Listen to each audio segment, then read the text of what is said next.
welcome to Community Viewpoint. I'm your host tonight, Maria Hurst. John is out, but he'll be back next week. And we have the pleasure of being joined by Paul from Home Depot in the plumbing department. And he's going to discuss a little bit about weatherization of your home. And that's something we like to get out information on Community Viewpoint. We like to get these tips out because sometimes we just get so busy and there's a lot of things that we don't think of. So hopefully this will, remind you and get you saving some money in wintertime. Because we know that this month is very expensive.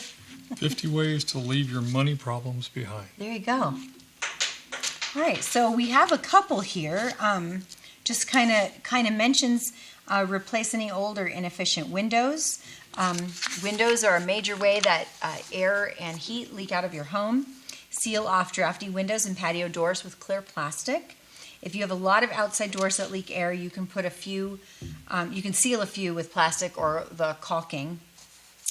If your furnace is more than 10 years old, there's a good chance it wastes a lot of fuel, and consider upgrading to a newer furnace. Consider blanketing your water heater with face fiberglass insulation, and do not do this if you have a gas-powered water heater. And since I mentioned that, should we talk about the insulation blanket? We have the insulation blanket over there, and you can actually put it around a gas water heater. Oh, you can? Okay. You just do not want to tuck it in on top. An Okay. electric one, a lot of the heat rises, and a lot of them heat goes out of the top of a water heater, and you can put insulation all the way across the top of Of an electric. an electric. You want to leave a little bit of a leeway. But on a gas water heater, you just want to have it go to the top and stop, nothing along the top, because you have to let the venting out. Okay. The other thing... Can we show them a picture of what they would look for when they go? Let's go over. We have a little snapshot. Can we go to that camera? Just that other... Maybe Okay, not. we'll go in a minute. Can we, Rosie? Oh, there we go. Okay. There we go. So if you're at Home Depot and you're looking around, you'd look for something like this. Yeah, And we have is it- that in fiberglass. Okay, and it's the same kind of blanket for gas or electric. It just with gas, you just don't do it over the top. Yeah, it just, you have to leave the top open with gas. And we have this one that we just showed, or a fiberglass one. Okay. The fiberglass is more effective simply because it's much thicker, Mm-hmm. but it is much harder to install because it itches and itches and itches when you get the fiberglass on your skin So- or inhale it. Protective clothing and a mask. Really good idea. And all of this stuff you can get. One of the things it mentions here and on the internet, and the electric companies say 120 degrees is the ideal temperature for a water heater, and that is a very true statement economically. It's also the perfect temperature to breed bacteria. Okay. So if you go to 145 degrees, it will kill the bacteria, but it isn't going to be quite as efficient. If you use the electric water heater blanket and an electric timer, okay, you can put a timer so you turn the water heater off at night when you're sleeping. And if you're both of you or your family's away during the day, turn it back off during the day, and then turn it on an hour before you get home. The insulation will keep the water warm, but you won't be reheating it. All You'll day. be saving a lot of money when you're not using it. Okay. And that way, if you keep it at 145, you won't have any bacteria problems. And you'll make up for that temperature difference by saving the fuel. You can save $1 a day, okay, with the wrap and the timer. Nice. $1 a day, that's $365 a year. Yeah, A lot of dough. that's awesome. That's awesome. That's like your insurance payment. Right? True. And now it says here too about the water pipes. Now, not just wrapping the water heater, but let's talk about the pipes a little bit. Well, we have here pipe insulation. This is foamed. Some of it has stick 'em in the middle so you can put it on and leave it. This stuff is really good, very efficient. Some is more efficient for other things than other things. We have one that is very high density, much more high density than this, and it's designed for the hot water pipes. It is more expensive, but it's going to by insulating the hot water pipes and keeping the heat in there, it's going to pay for itself in a period of time. Okay. This stuff here, if you're using it inside, you can just put it on. If you're using it outside, you need to put this tape on it because Okay. this is not UV protected and Okay. the sun will eat it. If you put duct tape on it, the sun will eat it. This should last 10 years. This is UV protected. And just, it's called, just like it says, pipe wrap tape? Pipe wrap tape, yeah. Okay. And it's about $5 a roll, but it will keep. But for $5, you're gonna save yourself 10 years of having to Yeah. do this again. And you won't have to rebuy the product. So it's a really good thing. We also, at the Home Depot here in Pahrump, we're the only ones in the nation that seems to have pipe insulation for the wells. Okay, Okay. that's 1.25 pipe. And there's a lot of wells out here. There's a lot of wells. We also have, because of popular demand, we are getting in well tank covers and insulated well tank covers. They run around $98, something like that. But there's not really a strong need for that because it doesn't get cold enough, long enough for 65, 75 gallons to freeze. But people want the peace of mind of having something that they can put over it and keep it, and they're canvas made, they're going to last a long time, and you can take them off in the summer. Okay. I know that there is a problem. I myself have experienced this years ago, and I have other friends who've experienced that, but it's really important to wrap your pipes because you never know, and then you wake up in the morning and you turn the faucet and you have no water because your water's frozen. Wrapping the pipes is definitely needed. Okay, the well tank is a different item, but Okay. your pipes will freeze in a heartbeat. Yeah. And the pipe wrap is a very efficient, effective way to keep them covered. And keep your water flowing. Yeah, And also, it's not a good idea or tell me if I'm wrong, but if you don't wrap your pipes, and then some people say you don't keep the drip, but I mean that's just a waste of water. Well, it's an effective way if you have, the gentleman that built my house put my pipes on top of the insulation and stuck them back in a corner where I can't get to insulate all of them. Okay. So in the wintertime, I have all but about 6 inches of my pipes insulated, Okay. but that 6 inches still freezes if I don't keep a drip. But you just drip, But just a light one, just so that it's Drip. not. one drip every 10 seconds and you should be fine. Okay. So you could put like a little pot under there and water your plants Yeah. in the morning, I suppose. Or make a cup of coffee or whatever. And that could be any faucet then? Yeah, do it the one furthest from your water source. Okay. That way everything in the whole line will be covered. Oh, that's a Okay, good idea. If you do it Okay. farthest from where the water comes into your house, everything in between of it will have the water movement and you won't have any Any problems. freezing, Yeah. okay. And also, if your pipes freeze, don't you run the risk of them cracking? Yes. Okay. Yeah, it's not just the inconvenience, but they have to freeze really hard. It doesn't get that cold that long in most areas. If you're down around Bella Vista and Branovich, that's the lowest part of the valley and it gets very cold. Okay. And it stays colder longer there. If you're up on the alluvial fan, on the east side, the cool goes away and you have better You're all temperature right. control. Okay. We also have this little puppy that you can put onto your faucet outside. Has a plastic, a rubber hook that you And can put hook over that there. around the round part of the faucet? Put it around the faucet and tighten it down like that, and then just take it off to use the faucet. Okay. These are really popular. 99 cents. There's not much that is under $1 anymore. That's awesome. Moving right on. Moving right along. Replace your furnace filter every 3 months.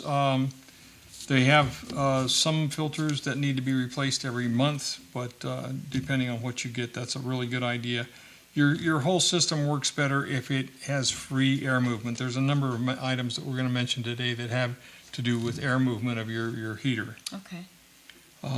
Make sure your air returns aren't blocked. That weather stripping the doors around your home, weather stripping, inexpensive, rubber, real simple to install. Install it so the door closes against it. It doesn't brush across it this way. If it brushes across, it's going to pull it loose. But if the door closes up against it, it will compress it and keep it in place. Okay. Does that make sense? I have a Valley Electric. Don't they come in? If you call them, they will come in and help you do some energy efficiency. And is that one of the things? I'm not sure. One of the things that they talk about, yeah, they'll come in and do an energy audit. Okay. And they're very, very helpful, and they're not trying to gouge you for money. They're just giving you good ideas to save money.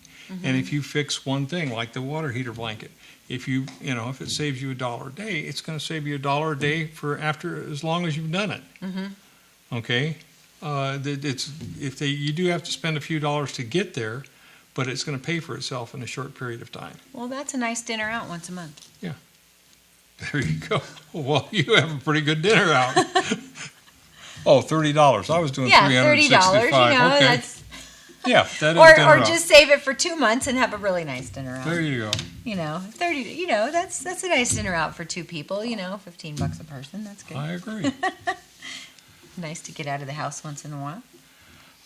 Programmable thermostats are very good also, so you can turn the power off when you're sleeping. You're in bed. Okay. Why have the heater be up high? Some people choose 72. Some people choose 68, depending on who you are, what you want. I mean, it's your choice. What you can tolerate. You can put more clothes on too. I mean, dressing Right. warm just makes good sense. It doesn't cost any more to put a sweater on it, but it does cost more to turn the heat up. Right. So programmable thermostats are really a very effective way of, and they have ones that are very simple. They're not expensive. They're not really complicated. They're not as difficult to set up as a VCR. I'm dating myself. I'm sorry. A means of. I could never figure those out either. Yeah. I mean, I could press play and stop. But all those ones that wanted to, you program, they used to have that thing where you can program no. Uncover south-facing windows, let the sunlight in. That's a really good idea. Utilize the sunlight anytime you can. Keep your vents and baseboards clean. If you have a fireplace, close the damper. This is a really big heat loss area. Okay. If you have problems with it, you can stuff fiberglass or you can stuff a towel. All kinds of things can be used to insulate, but if they get wet, they become a conductor, not an insulator. So if you put a towel in there, you're not going to get water down your chimney, so you can just stuff a towel or an old rag or something in there, and it's going to stop the air loss. But remember to take it out when you. Take it out if you have a fire, yes. Very important. I'm mentioning that because I'm someone who forgets things. So maybe put a little note. You could hang a little string. Please remove me before Yes. fire. An insert's another concept. Okay. An insert is much more effective. It's, again, an expense to begin with, but it does save a lot of money down the road.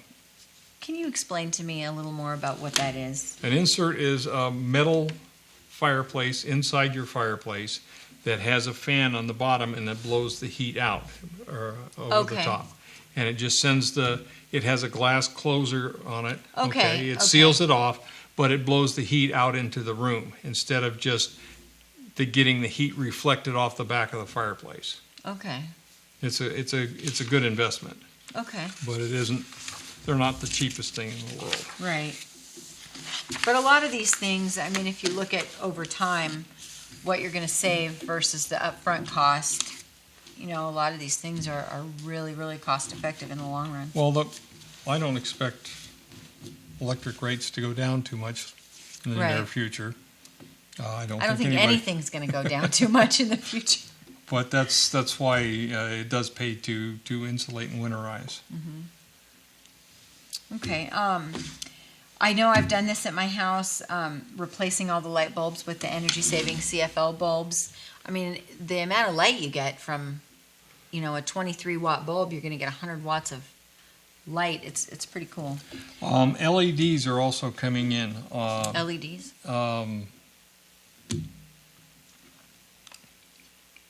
I'm having a little bit of a senior moment here. That's okay. I don't know how to describe an LED except that it's a very effective way. CFLs still have mercury in them. Okay. Okay.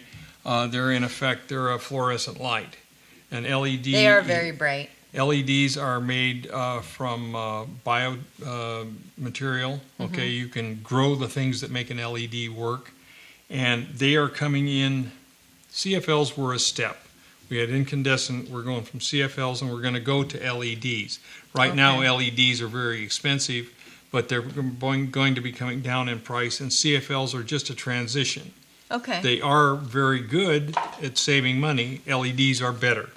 Okay. But once they get into the market a little bit more, they'll become a lot more realistic in cost, and a very good thing. I know that there's everything you see now, the flashlights, the TVs, they're using LED, which, we're moving that way. That's good. We are, yeah, but that's a good thing. Okay, installing foam insulators behind the faceplates of the light switches and the electrical outlets. So you're going to explain that. Okay, well, there's 8 of them in here, and you just take the faceplate off, punch out the holes that are appropriate. You can use it for a light switch or for the receptacle. Okay. They also have them for the double receptacles, and it keeps the cold air from coming in, seeping around the edge. It sounds like, who cares? Yeah. But a little bit of cold air can go a long way to dissipating your heat. And every little bit helps. These are really inexpensive, like $1.50 for 8 of them. A couple packs, you can do the whole house. Save the money, yeah. Okay. We wanted to talk a little bit more about checking the insulation in the walls of your home, if it needs work. It's hard to check the walls. It is. The attic is another place that a lot goes out. We have bags of insulation that you can blow into the attic. It takes 2 people to work it. But if you get 20 bags, you get the blower for free. Yeah, you get it for a day. And you can blow the stuff into, one person has to get in the attic and blow it around, and the other person feeds it down at the bottom. But you can add, it's a very inexpensive way and efficient way to add insulation to your attic, because heat rises, most of it goes out. Changing the insulation in your walls is very complicated and very expensive. And can the insulation be put in the walls with that blower, or just in the attic? well, you have to have an opening to get in the wall. Okay. Well, I mean, I know, when they check, Yeah, but do plumbing in the walls and all that. it's closed on the bottom and it's closed on the top, so there's no way to get in there without cutting You'd have to a go hole. separate. Yeah, Right. and you would have to cut holes in the drywall, and you're rebuilding the house. Right. The attic is easy to change, and they've already put insulation in the walls, unless your home was built 40 or 50 years ago. Okay. Okay. I don't know that I'd plant trees close to my home. The fire department suggests against that. Yeah, we usually advise to keep any greenery away from your house. There's a certain amount.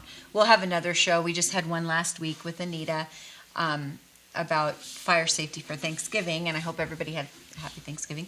But we'll have another show about, we're doing weatherization tonight. We have other shows that we do that will tell you all about fire safety in your home and in your property too. So watch for that. Put tree lines away from your home, and they'll still block the wind. So they do the same thing, but they don't have to be close to your home. Right, and never use a salt cedar or an athel, or I will come after you. Those are terrible. They're noxious weeds. Terrible. They're destroying the water table. So if you'd like more information on that, you can contact the Cooperative Extension. Good people at the Cooperative Extension. They're awesome, and they are on the corner of Dandelion and Calvada. And they're free. I had to get my little salt cedar. That's my cause there. Get rid of them. Anyway, let's move on. I'm getting off beat. So we want to talk more about reverse the direction of ceiling fans to push the hot air downward and delay it from escaping the house. Okay. So do we want to do that? Is that a good idea? Okay. Yes. A ceiling fan, bang for the buck, is the best cooling tool you have in your home. Okay. Okay, because it moves air and makes you feel cool. Mm-hmm. It evaporates the moisture that your body produces, and because we don't have any in our air, but it makes you feel cool. You don't have to be cool, but you feel cool. Okay. If you do you push the little button up, and it will blow the hot air up and disperse it down, versus blowing everything down in the summertime, up in the wintertime. Hot air rises, so you want to blow it around, disperse it. Mm-hmm. And changing the fan, it takes 1 second to push that little button up, 1 second to push it down, and it's a really good idea. Okay. Cool. Easy things. There's a lot of just really, really easy things that you can do that are, I mean, virtually no time at all Yeah, to just and save no a expense. couple of bucks and just, and all of these things add up. So when you're looking at $1 a day on your heat blanket, you're probably looking at, when you do all these little things, you're probably looking at another $1 a day. So then you're up to 2 dinners a month. Okay. And the economy needs the people eating out. Yes. Consider hanging thermal curtains to help prevent drafts. Mm-hmm. Install a dryer vent seal to prevent cold air from traveling back into your home. And there are attachments to vent your dryer instead of your home so you don't waste any heat or humidity. Okay. Don't try this if you have a gas-powered dryer, it says. So what do you think about that? Gas-powered dryer, I don't know. The humidity thing. It's very expensive if you have a gas-powered dryer in this town. Yes. The humidity thing is a trough that blows the hot air from your dryer into your house. Okay, you have to change it in the winter and you have to change it in the summer back to where it blows the heat out. But it will humidify your house, put a lot of moisture into your air, which a lot of people like. Mm-hmm. Okay, it just has to. You have to remember to fill it with water. But it is an effective way to use your dryer to heat your house instead of blow it all outside where they don't care.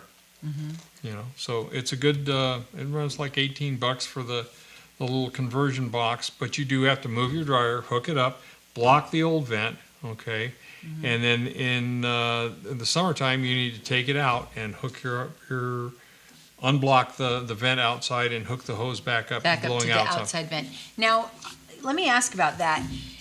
If you have your dryer like in a garage or in a laundry room, then if it's in a laundry room in your home, of course, then you just leave the door open so you can heat the house. If it's in a garage, would it be cost effective or worth it to do that? Well, it depends on where the dryer is located. If it's located on a wall next to the house, you might want to consider putting a little vent, just drilling a 4-inch hole and putting that vent into the house. Oh, okay. Okay, and you can move it outside or inside, or inside. It'd be much easier to do. If it's in the house, yeah, you're just going to leave it in the laundry room and leave the laundry room door open and utilize it Okay. that way. Okay. Check windows for, we already kind of did that. Yeah. Windows with wooden frames often warp and become inefficient. I don't think there's too many wooden frames out here. Caulk both sides of the trim around your windows. It's an area where a lot of air can get in. We covered that. Try not to use space heaters to heat large areas of your house. There's a couple more things that are mentioned that we'll get to during the course of this. Space heaters are very effective, but it's not designed to be a whole house heater. And you need to have, if you have one that has an electric fan on it or open wires, you need to make sure that if it tips over, it turns off. The other one are like, they have oil radiators. The oil ones seem to be really good. They're very effective. They're slow. They don't make any noise except when you first turn it on, the first 30 seconds. And they're very cost efficient. So, and they, again, you I can like those ones. you can put a timer on them. They have a little thermostat on them that it doesn't give you a temperature, but when it gets to this hot, it turns off. Right. Okay. Okay. Yeah. Go ahead. I'm sorry. If you spend most of the time in one room in the house, considering the thermostat lower in the rest of the house, okay, throughout the house, and use a small heater in that room. That's a really, really, really good way to save some money. That's what we do at our house. We Yeah. just have the one, because we're not using the rest of the house while we're sleeping. So. My wife and I do the same thing. Air conditioning window units need to be covered or removed. It's probably easier to remove, or it's easier to cover them, but removing them is not a bad idea. Okay. Because then you can just seal that, Yeah, that hole. because if you don't, that's just an air transfer area. You're gonna lose a lot of warm air out that way. So you need to seal it one way or the other. Okay. Keeping closet doors closed, why heat your closet? Right. Make sure that your garage isn't a draft hog. Just So you like can just when stand out when there. you're checking your windows and your seat and your door frames and covering them in your house, you should also do that in your garage, especially if it's close to your. Oh, we're almost out of time. Okay. So Use consecutive thank you. loads of laundry. Do them one after the other. That way you don't have to reheat the heater. Okay. Let's cover all of this information, and you can find Paul at Home Depot in the plumbing department. So if you have any other questions about this, we'll have to have you on again now so we can cover more stuff. Okay. So let's cover just a couple more before we get to go. This is important. If you have a sliding door or a door that doesn't have a seal on the bottom, I mean, you can get these little slide-on jobbies, and they have a seal on the bottom that slides in that way. But if you do have a door that leaks, you can throw a throw rug, thunk, It's okay. up against it. Okay, just lean it against the door, and it will keep the air from going out. Okay. An energy monitor. This little doohickey, you plug it in. Where do I show it? Over there. And it tells you how much energy this item or this item or this item is using. Okay. And you can find out, well, there's a little correlation to see, is this what I really want to spend my money on or something else? Okay. All right. Thank you so much. I know betcha. it always says wear clothes, socks, and slippers. I think we have to close now. Thank you. You're welcome. Thank you. We did cover a lot of really good information. Thank you so much for coming on. I think we've already left. I know. Good night.